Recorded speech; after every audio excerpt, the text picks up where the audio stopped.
এরকমই একজন প্রশ্ন করেছেন যে একজন মুসলমান ব্যক্তি সে নামাজ রোজা সবকিছুই করেন, কিন্তু সে গোঁফ কাটেন না। যখন শরীয়তে গোঁফ কাটার আদেশ দেওয়া হয়েছে, তো সে ব্যক্তির জানাজাতে শরীক হওয়া যাবে কিনা সে? আপনি বললেন যে একজন লোক মুসলিম, সে নামাজও পড়ে, জি, রোজাও করে, সবই করে, কিন্তু গোঁফ কাটে না। সেই জি লোকটা সেটা। মারা গেলে কি আমি তার জানাজা পড়বো না পড়বো না? তো গোঁফ না জি, কাটলে সে কাফের হয়ে যায় এমনটা কোনো কথা হাদিস করে নাই।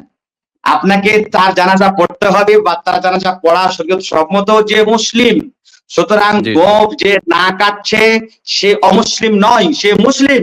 সুতরাং আপনাকে তার জানাজা পড়তে হবে বা তার জানাজা পড়লে পারে আপনি নেকি পাবেন। যদি সেখানে কেউ না থাকে তাহলে আপনি থাকেন, তাহলে আপনার জন্য জানাজা পড়া ফরজে আইন হয়ে যায়। আর যদি সেখানে অনেক লোক থাকে তাহলে আপনার জন্য জানাজা পড়া ফরজে কিফায়া।